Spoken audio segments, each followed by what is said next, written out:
안녕하십니까. 성남동부 교회 성도 여러분.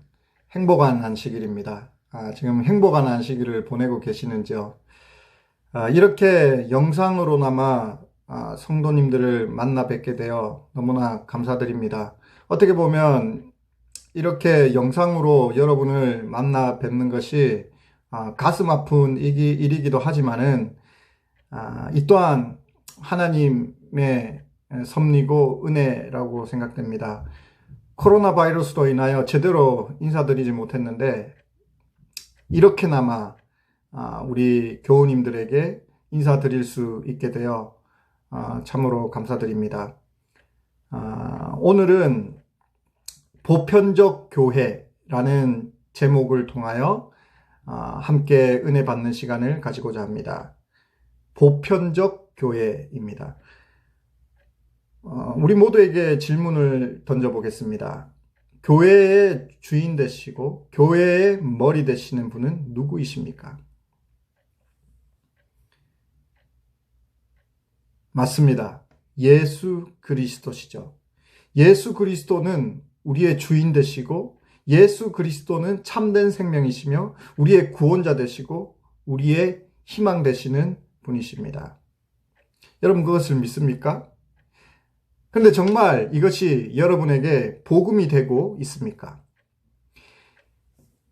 에베소서 1장 22절에서 23절을 보도록 하겠습니다. 에베소서 1장 22절에서 23절입니다. 함께 읽어보도록 하겠습니다. 또 만물을 그 발 아래 복종하게 하시고 그를 만물 위에 교회의 머리로 주셨느니라. 교회는 그의 몸이니 만물 안에서 만물을 충만케 하시는 자의 충만이니라. 교회의 머리 되시고 주인 되시는 분은 누구십니까? 에베소서 1장 22절에서 23절에 보면 예수 그리스도라고 이야기를 하고 있습니다. 그러면 이 주인 되신 예수님은 복음서를 통해서 우리에게 이렇게 이야기합니다. 복음의 핵심은 이것이다 라고. 무엇일까요? 우리가 잘 아는 요한복음 3장 16절. 하나님이 세상을 이처럼 사랑하사 독생자를 주셨으니 이는 저를 믿는 자마다 멸망치 않게 하려 하십니다 라고 이야기를 하죠. 여기서 중요한 포인트는 뭐냐면 믿는 자마다 멸망치 않는다는 것이 참된 복음입니다. 오늘 설교 제목이 보편적 교회지 않습니까?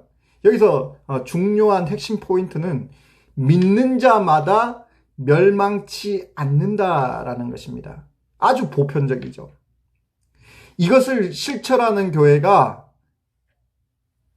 정말 아름다운 교회이며 보편적 교회이고 복음적 교회라는 것입니다. 우리가 그 천주교회를 부를 때 로맨 캐톨릭이라고 부릅니다. 한국말로 카톨릭 교회라고 쉽게 이야기를 하죠. 카톨릭, 이 카톨릭이라는 뜻이 사실은 보편적이라는 뜻입니다. 이게 상당히 좋은 표현인 것이죠. 모든 사람이 함께하는 교회, 모든 믿는 자가 멸망치 않는 교회, 영생을 얻는 교회, 모든 믿는 자가 함께하는 교회, 이것이 보편적 교회라는 것입니다. 사실 이 캐톨릭, 카톨릭이라는 이 단어의 의미는 상당히 의미 깊고 복음적인 단어입니다. 여기서 정말 중요한 것은 무엇이다? 모두에게, 모든 믿는 자가 멸망치 않고 영생을 얻는다. 모두에게 복음이 미친다는 것이 상당히 중요한 포인트인 것입니다. 이 은혜의 복음이 우리 모두에게 미치리라고 저는 확신합니다. 그리고 우리 성남동북교회에도 이런 은혜가 있기를 소망하면서 말씀의 문을 열어보도록 하겠습니다. 믿는 자마다 멸망치 않는다.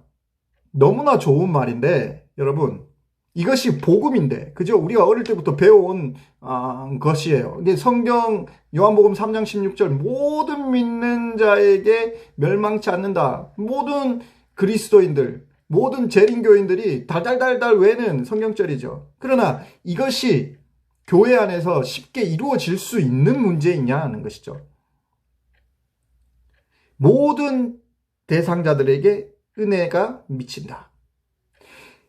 빈, 부, 기천, 남녀노소 모든 종류의 사람이 한 교회에 모이게 되는 것이죠. 여러분, 이게 쉬운 일입니까? 모든 종류의 사람이 한 곳에 모였습니다. 이것은 절대로 쉬운 일이 아닌 것입니다. 그러나 예수님께서는 자신의 삶을 통하여 이 지상에 있을 때 지상사역을 통하여 이 복음을 실천하셨습니다.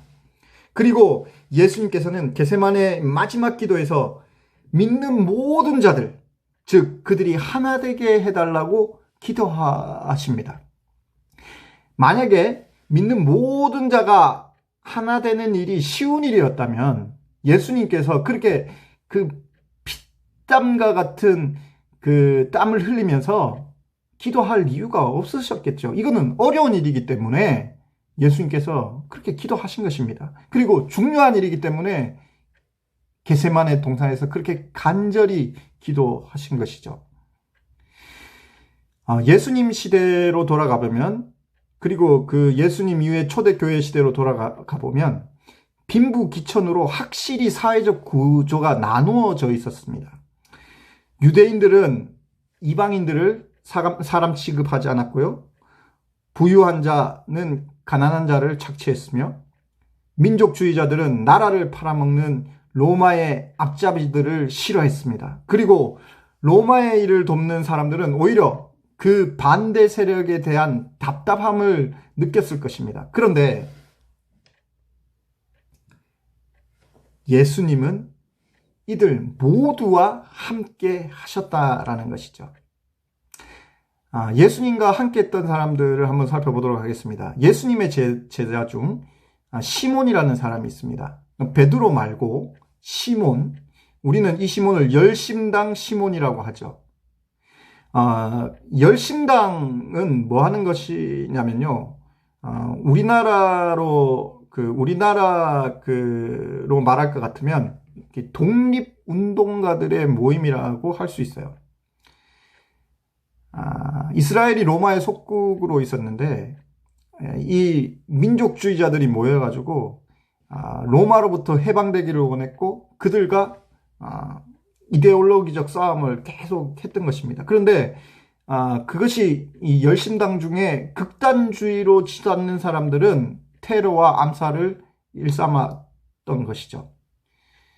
그런데 상당히 역설적인 아이러니한 것은 로마의 앞잡이가 되어 세금을 걷어들였던 레위 마태가 함께 예수의 제자로서 활동하고 있는 모습을 볼 수 있는 것입니다. 어떻게 열심당과 로마의 일을 돕는 이 세리 마태가 함께 일을 할 수 있었을까요? 그러나 그것을 가능하게 했던 것이 복음인 것입니다. 그리고 막달라 마리아와 같은 창녀가 있었는가 하면 정말 부유하고 또 학식이 높은 이게 아리마대 요셉과 같은 그런 사람도 있었고요. 베드로와 같이 정말 성격이 급하고 또 어부 생활을 하던 그런 사람과 또 국회의원이고 상당히 사회적으로 존경받는 니고데모가 또 함께하는 그런 것을 우리는 성경 속에서 볼 수 있는 것입니다. 예수님은 이런 베드로와 같은 다혈질적 성격을 가진 자와 그 정반대의 성격을 가진 또 나다나엘과 같은 그런 성격의 소유자와도 함께 하셨습니다. 사회적으로 그 시대적으로 볼 때 절대로 불가능한 일이지만 예수님은 이런 사람들을 함께 할 수 있는 복음적 사회를 만들어 나가셨습니다. 예수님은 이것을 통하여 보편적 교회가 무엇인지를 그의 지상 사역에서 보여주셨다라는 것이죠. 또한 이것이 복음이다라는 것을 확증하셨던 것입니다. 우리가 사도 바울을 이야기할 때 그 안디옥 교회를 뛰어넘을 수 없습니다. 그 안디옥 교회에 대해서 여러분에게 좀 말씀을 드리고자 하겠습니다. 드리겠습니다.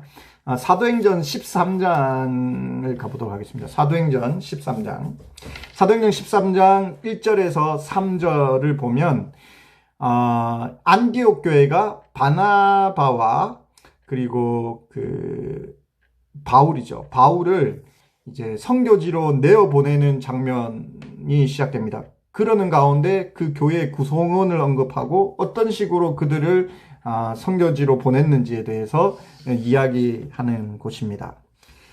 사도행전 13장 1절을 보면 안디옥 교회에 선지자들과 교사들이 있으니, 구성원을 이야기하고 있습니다. 곧 바나바와 니게르라 하는 시므온과 구레네 사람 루기오와 분봉왕 헤롯의 젖동생 마나엔과 및 사울이라. 이들의 구성원을 보면 상당히 흥미롭고 놀라운 것을 발견할 수 있습니다. 자, 바나바는 어떤 사람이었느냐? 바나바는 레위 족속이었고, 레위 족속은 제사장 족속이잖아요. 그러니까 정통 유대인이었던 것입니다. 이 정통 유대인인 바나바라는 사람이 있었고요. 그리고 여기에 보면 니게르라 하는 시므온이라는 사람이 있었습니다. 여기서 니게르라고 적혀있지만 우리가 잘 아는 그 영어로 니그로의 어원이죠. 그러니까 흑인 노예. 그러니까 제가 왜 노예라고 이야기하냐면 그 당시 2000년 전 팔레스타인의 흑인들은 대부분 노예들이 많이 있었다는 것이죠. 그 흑인인 노예가 이 안디옥 교회를 구성하고 있었다라는 것이죠. 그리고 구레네 사람 루기오라는 사람이 있는데, 이 구레네라는 곳은 리비아 땅을 나타냅니다. 그런데 이 사람은 드러낼 것이 별로 없었는지 그냥 그 구레네에서 온 리비아 사람이란 것을 그냥 언급하고 있습니다.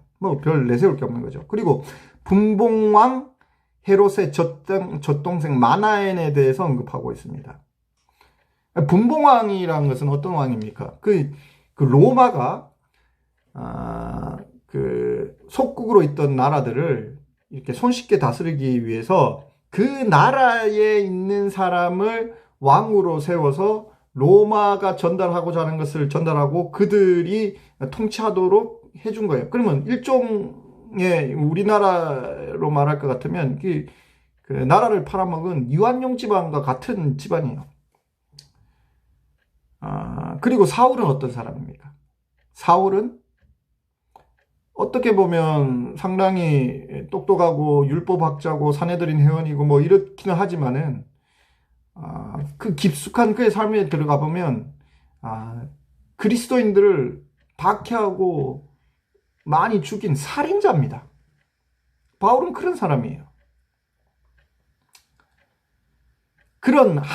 이런 구성원들을 지금 보면 이 구성원들로서는 절대 교회를 이룰 수 없는, 이들은 함께 할 수 없는 그런 구성원들로 이루어져 있다는 것이죠. 이런 곳에서 바울은 1년간 훈련을 받았고요. 그들과 함께 교회 생활을 했다는 것입니다. 그런데 2절 보도록 하겠습니다. 2절 보면 주를 섬겨 금식할 때에 성령이 이르시되 내가 불러 시키는 일을 위하여 바나바와 사울을 따로 세우라 하시니. 자, 이들이 한 곳에 모여서 금식하면서 기도했습니다. 그런데 성령이 말씀하셨어요. 성령이 뭐라고 말씀하셨냐면 이들을 따로 세우라 라고 이야기를 하고 있는 것입니다. 따로 세우라라는 표현을 제가 이제 원어 성경으로 좀 찾아보니까 떼어놓다라는 의미가 있어요. 이 떼어놓는 것은 뭘 의미합니까? 구별이죠, 구별. 이것을 이제 우리가 좋은 말로 이야기하면, 이제 교회적 용어로 이야기하면 성별이라고 이야기하죠. 우리가 안식일을 성별합니다. 그리고 헌금을 성별해요. 그리고 우리의 기도 생활과 말씀 생활을 성별합니다. 구별한다라고 생각하죠. 그런데 이 성경절을 보면 핵심은 뭐냐면, 성령이 이르시되, 성령이 일러서 사울과 바나바를 따로 세우라라고 이야기를 하고 있는 것입니다.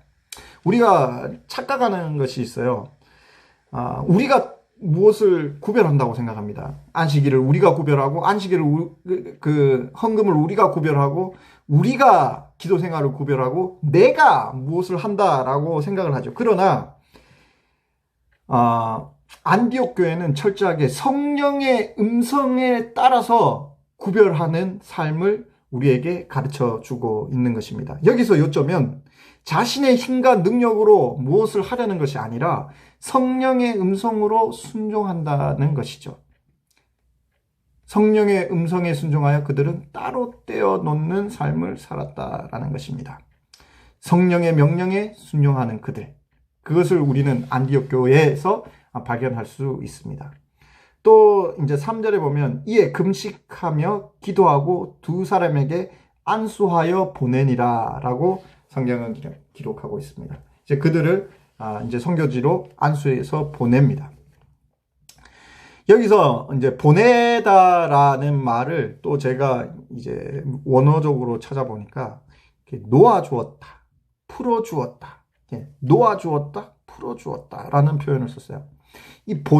이게 성경을 보면, 우리나라 말로 보면 보냈다라고 이야기를 하는데, 놓아주었다, 풀어주었다. 이것을 이제 놓아준 사람과 풀어준 입장에서 생각하면 보내기 싫은 거죠. 놓아주기 싫은 겁니다. 풀어주기 싫은 거예요. 그러나 그들은 어떻게 했어요? 이들을 보냈다라는 것이요. 무엇에 의해? 성령의 음성에, 명령에 순종하여서. 아마도 바울과 바나바는 그 교회 안에서 상당히 중요한 역할을 했었던 것 같아요.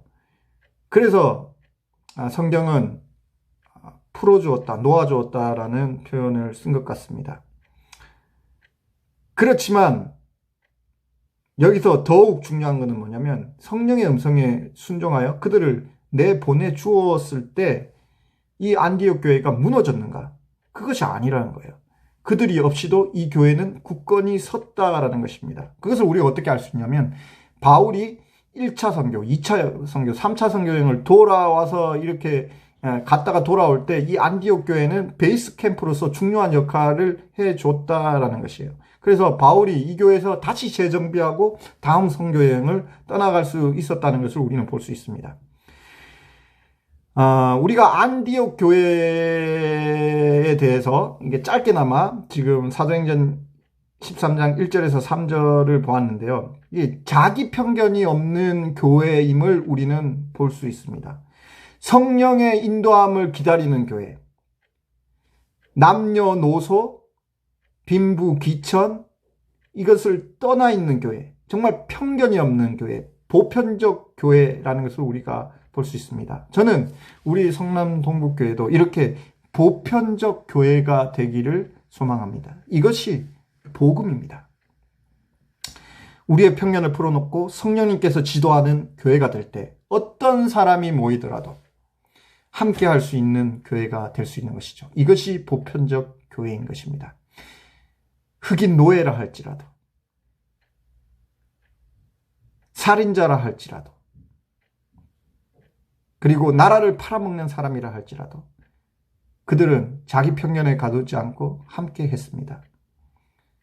이 안디옥 교회는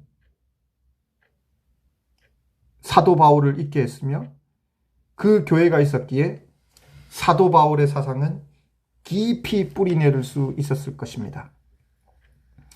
우리들이 성령님의 참된 지도 아래 있다면, 참된 사랑 안에 있다면 참된 안디옥 교회를 구성할 수 있지 않겠습니까? 사랑하는 성도 여러분, 오늘 저는 보편적 교회로 안디옥 교회를 샘플로 이렇게 말씀드리고 있습니다. 그리고 저는 이런 안디옥 교회와 같은 보편적 교회를 이루자고 여러분께 이야기를 하고 있습니다. 제가 이런 설교를 하면, 그래, 교회는 모두를 수용하는 것이 교회야 라고 많은 사람들이 동의할 수 있습니다. 그러나 이것은 절대 쉬운 일이 아니죠. 안디옥 교회에서 이들이 함께 공존할 수 있었던 것은 서로의 빈부격차와 신분의 격차와 성격 차를 내려놓을 수 있었기 때문인 것입니다. 교회에서 보면 여러 가지 성향을 가진 사람을 볼 수 있습니다. 다혈질적인 사람이죠. 말보다 행동이 앞서는 사람. 보통 이런 사람들이 정말 열심히 열성 가지고 일하지만 또 뒤에서는 많은 사람들이 상처를 입기도 하죠. 또 우울질적인 사람들이 있어요. 우울질적인 사람. 이 사람들은 행동이 앞서기보다는 몇 번이고 생각해서 일을 결정하는 사람이죠. 돌다리도 두들겨 보고 가는 사람들을 이야기합니다. 또 어떤 사람들이 있습니까? 점액질적인 사람들. 이런 사람들은 관계 중심적인 사람이에요. 이 관계 중심적인 사람들은 관계가 깨어지면 아무것도 할 수 없어요. 관계로서 일을 합니다. 또 이제 담즙질적인 사람들이 있는데, 이 담즙질적인 사람은 일 중심적인 사람들이에요. 일 중심적으로 모든 것을 끌고 나갑니다. 관계가 되지 않아도 일만 되면 되는 사람이에요. 이들에게 있어서는 어떻게 보면 죄의 개념도 다릅니다. 어떻게 다르냐면, 점액질적인 사람들, 관계 중심적인 사람들은 관계가 깨지면 그게 죄예요. 그리고 일 중심적인 사람은 목표를 게을리하면 그것이 죄예요. 여러분에게 한번 질문을 해볼게요. 정말 열심히 있고, 그리고 정말 조심스럽고, 혹은 관계 중심적이고, 혹은 일 중심적이고, 이런 것이 나쁜 것입니까?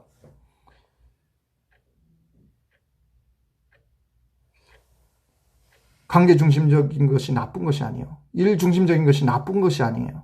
행동파가 나쁜 게 아니에요. 조심성 있는 게 나쁜 것이 아니란 거예요.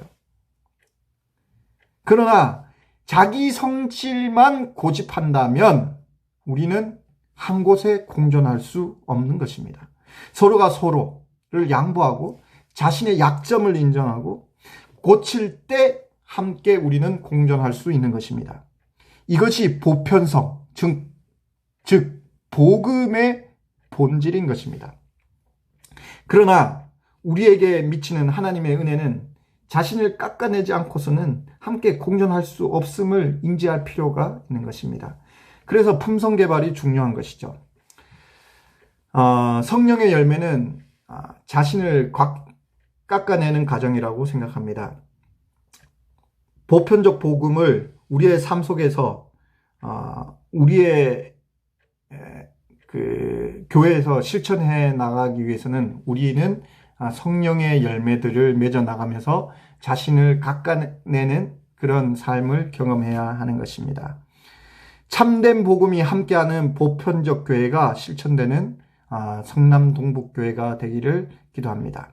제가 자꾸 이 보편적 교회가 복음의 핵심입니다 라고 말씀을 드렸는데요. 이것이 무엇이냐면 사도 바울이 그의 서신과 그의 글에서 핵심적으로 이야기한 부분이 뭐냐면 믿음으로 말미암는 의거든요. 사도 바울의 핵심이에요. 그리고 그가 말하는 복음의 핵심은 이 보편적 교회를 이야기하고 있습니다. 그는 안디옥 교회에서 이것을 체험했고 그것을 실천했던 사람인 것입니다. 제가 자꾸 복음이라고 했는데 그래서 설명드리도록 하겠습니다.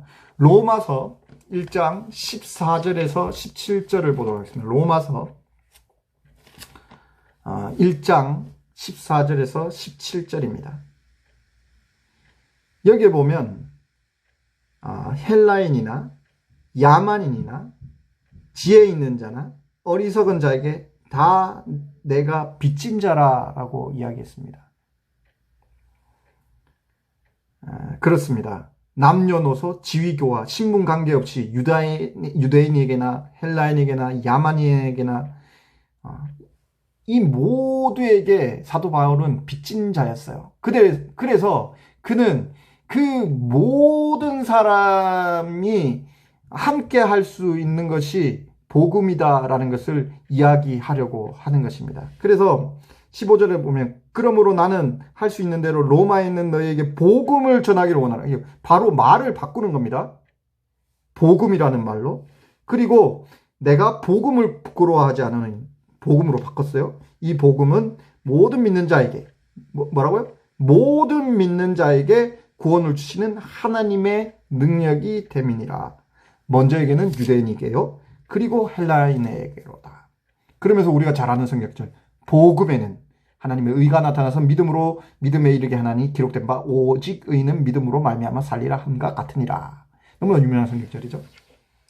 그렇습니다. 사도 바울은 복음을 이야기하고자 할 때 모든 믿는 자에게 미치는 것이 복음이다라고 이야기를 하고 있는 것이죠. 사랑하는 성도 여러분, 이런 복음이 실천되는 성남 동북교회가 되기를 간절히 소망합니다. 그리고 이것이 우리의 삶 속에서 실천되면 하나님의 진정한 교회가 우리 삶 속에 서게 될 것이죠. 이것이 복음이요, 복음이 실천되는 삶입니다. 오늘 또 차별 없는, 즉 비천한 자나 야만적인 자라 할지라도 그런 자에게도 은혜가 미쳐지는 그런 아름다운 일이 일어나기를 소망합니다. 하나님의 은혜가 오늘 하루도 우리 모두에게 함께 하기를 소망합니다. 제가 은혜라고 말씀드렸습니다. 아까 전에 말씀드렸지만 안디옥 교회는 이 성령의 명령을 겸허하게 순종하면서 바나바와 그 사울, 즉 바울을 따로 세우고 그들을 선교지로 보냈습니다. 성령의 명령에 겸허하게 순종할 때 하나님의 은혜가 우리에게 이르러 오는 것입니다. 오늘 또 성령의 음성을 겸허하게 순종하고 받아들임으로 인하여 하나님의 은혜가 우리 마음속에 흘러내리기를 간절히 소망합니다. 예수님은 자신을 참 포도나무로 비유하고 있습니다. 나는 포도나무요, 너희는 가지라고 요한복음 15장에 이야기하고 있죠. 그런데 나무의 특징은 어떻습니까? 제일 굵고 오래된 가지일수록 밑자리를 차지한다는 것이죠. 만일 굵고 오래된 나무 가지가 윗자리를 탐한다면 어떻게 되겠습니까? 그 나무는 무게를 이기지 못하고 꺾여지고 말 것입니다. 나무의 생명의 열매와 그늘을 제공하는 그런 그런 나무가 되기 위해서는 강하고 굵은 가지들일수록 밑에서 윗가지들을 튼튼하게 지탱해 줘야 한다는 것이죠. 주님께서는 당신을 포도나무, 우리를 가지라고 표현하고 있습니다. 크리스찬은 우리의 사명을 높은 자리를 쟁취하기 위해서 그렇게 생활하는 사람들이 아니죠. 우리는 항상 밑자리에서 튼튼하게 약한 가지들을 받쳐주는 그런 사람들이 되어야 할 것입니다. 주님께서는 우리에게 어떤 직책, 어떤 자리, 어떤 상황을 주시든 누군가를 위한 밑가지로 살아가는데 우리의 사명을 허락하셨습니다. 이렇게 하여 우리는 함께 공존할 수 있는 보편적 교회로 발전해 나갈 수 있다는 것이죠. 그리고 복음이 흘러넘치는 교회로서 발전해 나갈 수 있는 것입니다. 우리의 머리 되시고 주인 되시는 예수 그리스도의 복음의 핵심이 우리 모두에게 함께 하기를 기도합니다. 그리스도의 은혜의 십자가의 은혜를 통하여 오늘도 하나 되고 복음적 교회가 되는, 보편적 교회가 되는 성남 동북교회가 되기를 간절히 소망하면서 말씀을 줄이도록 하겠습니다. 감사합니다.